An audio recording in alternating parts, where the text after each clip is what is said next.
प्रभु ईसा मसीह में स्नेही बंधुओं, हमारे पिता ईश्वर और प्रभु ईसा मसीह आप लोगों को अनुग्रह तथा शांति प्रदान करे।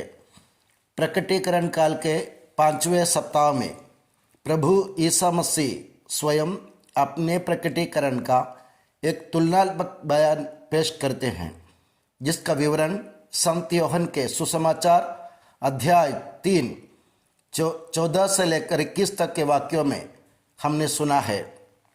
मसीह जो पवित्र त्रित्व के प्रकटीकरण की पूर्ति और पूर्णता है, अपनी तुलना मूसा द्वारा हुए प्रकटीकरण से करते हैं। सीनै मरुभूमि से प्रतिज्ञा देश की ओर सफर करते समय कई बार मूसा द्वारा ईश्वर का प्रकटीकरण हुआ, जैसे सीनै पर्वत पर 10 आदेश द्वारा, लाल समुद्र को 2 टुकड़े में चीरने के द्वारा, मारा के कड़वा जल को मीठा बनाने के द्वारा, स्वर्ग से भोजन के लिए मन्ना गिराने के द्वारा और कांसे के साम से सर्पदंश से पीड़ितों को चंगा करने के द्वारा। आज के सुसमाचार में प्रभु ईसा मसीह उस घटना का बयान देते हैं जहाँ होर पर्वत से लाल समुद्र की ओर अग्रसर होते समय ईश्वर के और मूसा के खिलाफ भुनाने के कारण इस्राएली लोगों को सर्पदंश लगे थे। इस घटना का विवरण गणना ग्रंथ के 21वां अध्याय के 4 से 5 तक के वाक्यों में हमें मिलता है। ईश्वर के खिलाफ भुनाने और ईश्वरीय विधान को भुलाने के कारण ईश्वर ने इस्राएली लोगों के बीच विषैले सांप भेजे थे, जिनके दंश से कई मर गए तो कई पीड़ित हो गए। ईश्वर के आदेश पर मूसा ने कांसे का सांप बनाया और उसे एक डंडे पर लगाया और उस सांप की ओर देखने वाले सर्पदंश से मुक्त हो जाते थे, यानी उनके जीवन बच जाते थे। अब प्रभु ईसा मसीह उस घटना का जिक्र करते हुए अपने प्रकटीकरण का मकसद और महत्व समझाते हैं। डंडे पर लगे हुए सांप से मूसा को कोई लेना देना नहीं था। ईश्वर की महिमा प्रकट जरूर हुई, मगर वह संपूर्ण और स्थायी और वह अपूर्ण और अस्थायी थी। कांसे के सांप को देखने वाले जी गए, मगर उन्हें असली मुक्ति नहीं मिली। वे सब के सब आगे चलकर मरुभूमि में ही ढेर हुए। अब मसीह ईश्वर के प्रकटीकरण की पूर्ति करने आए और कलवारी टेकरी पर क्रूस पर उनके उठाए जाने से मानव कुल की मुक्ति हमेशा के लिए संभव हुई, और जो भी उनकी तरफ दृष्टि फेरेंगे उनका सर्वनाश नहीं होगा। इस प्रकार मसीह के प्रकटीकरण के अन्य उदाहरण भी पवित्र बाइबल में, विशेषकर संत यूहन्ना के सुसमाचार में हमें नजर आते हैं। संत यूहन्ना का सुसमाचार एक प्रकार मसीह के प्रकटीकरण का सुसमाचार है। कारण है कि सुसमाचार में कई जगह हमें मसीह के प्रकटीकरण के उनके अपने तुलनात्मक बयान मिलते हैं। संत यूहन्ना के अनुसार सुसमाचार अध्याय 4 13 और 14 में हम पढ़ते हैं कि समारी स्त्री के साथ अपने संवाद में ईसा उससे बताते हैं कि जो ये पानी पीता है उसे फिर प्यास लगेगी, किंतु जो मेरा दिया हुआ जल पीता है उसे फिर प्यास नहीं लगेगी। जो जल मैं उससे प्रदान करूंगा वह उसमें वो स्रोत बन जाएगा जो अनंत जीवन के लिए उमड़ता रहता है।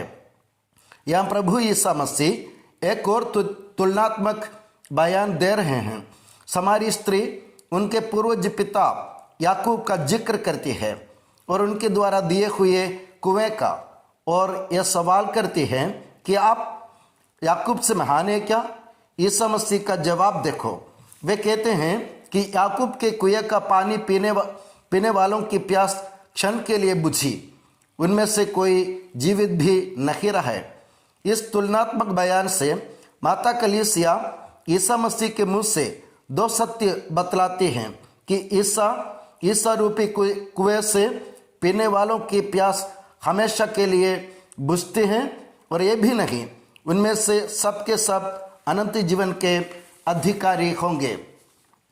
याकूब द्वारा हुआ प्रकटीकरण पूर्ण और स्थिर नहीं था, मगर ईसा मसीह का प्रकटीकरण स्थिर है, पूर्ण है एवं व्यक्तिगत है, इसलिए वे याकूब से भी महान है। संत योहन के सुसमाचार अध्याय 7 37-38 के वाक्यों में हमें ये संदेश मिलता है। ये नबी इस्याक की भविष्यवाणी में नजर आता है। नबी इस्याक के अध्याय 55 वाक्य 1, नबी इस्याक अध्याय 12 वाक्य 3, यदि कोई प्यासा हो तो मेरे पास आए, जो मुझ में विश्वास करता है वो अपनी प्यास बुझाए, जैसा कि धर्म ग्रंथ में लिखा है, उसके अंतःस्थल से संजीवन जल की नदियां बह निकलेंगी। प्रभु अपनी तुलना नबी इस्याक के कथन से करते हैं। नबी इस्याक संजीवन जल नहीं दे सके, मगर ईसा मसीह स्वयं संजीवन जल का झरना है, प्रकटीकरण की पूर्णता है। संत योहन के सुसमाचार में इस तरह के तुलनात्मक बयान का अंबार है, जैसे योहन 6 वाक्य 48 से 51, तुम्हारे पूर्वजों ने मरुभूमि में मन्ना खाया था, फिर भी वे मर गए। स्वर्ग से उतरी हुई जीवंत रोटी मैं हूँ, यदि कोई वो रोटी खाएगा तो वो सदा के लिए जीवित रहेगा। जो रोटी मैं दूंगा वो संसार के लिए अर्पित मेरा मांस है। यहाँ प्रभु निर्गमन ग्रंथ अध्याय 16 वाक्य 1 से 4 तक के वाक्य में चर्चित घटना की तुलना में कहते हैं, मूसा द्वारा रोटी दी गई, मगर न तो मूसा स्वयं रोटी बना, न उसके द्वारा दी गई रोटी खाने वालों को मुक्ति मिली।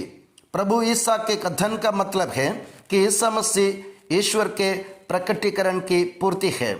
संत योहन अध्याय 10 वाक्य 1 से उदाहरण के लिए वाक्य 7 और 8 प्रभु कहते हैं, भेड़शाला का द्वार मैं हूँ, जो मुझसे पहले आए थे वे सब चोर और डाकू हैं। वाक्य 10, मैं इसलिए आया हूँ कि वे जीवन प्राप्त करें, बल्कि परिपूर्ण जीवन प्राप्त करें। ईसा मसीह ही सच्चा गडरिया है, जीवन दाता है, मुक्ति दाता है। संत योहन का सुसमाचार अध्याय 3 वाक्य 16 और 17। वाक्य 16 में प्रभु कहते हैं, ये कहना चाहते हैं, ईसा मसीह ही ईश्वर के प्रेम की पूर्णता है, क्योंकि उन्होंने अपने पुत्र को ही इस दुनिया में बलि वस्तु के रूप में भेजा।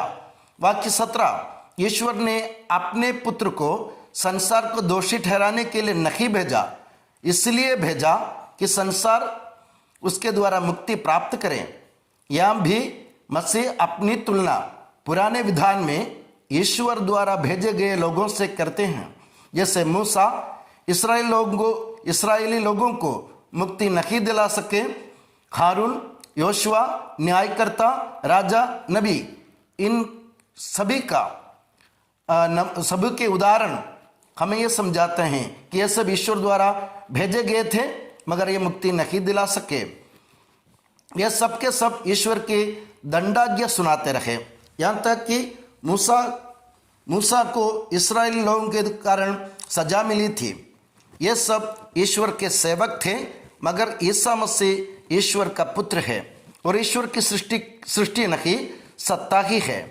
इनमें से किसी ने भी जनता के लिए कुर्बानी नहीं दी, मगर ईसा मसीह ने स्वयं की कुर्बानी दी। इस 5वें इतवार में माता कलीसिया ये सत्य बतलाती हैं कि ईसा मसीह ही प्रकटीकरण की पूर्णता है। न उनसे पहले कोई प्रकटीकरण की पूर्णता दिला सका, न उनके बाद कोई दिला सकेगा। आओ ईश्वर के प्रेम के संपूर्ण प्रकटीकरण मसीह को हम दिल से अपनाए और इस संसार में उस प्रकटीकरण का माध्यम बने। और मैं दुआ करता हूँ कि प्रभु ईसा मसीह और माता मरियम आप सभी को हमेशा अपनी नियामत की छत्र छाया में सुखी और सुरक्षित रखें। पिता, पुत्र और पवित्र आत्मा के नाम पर आमीन।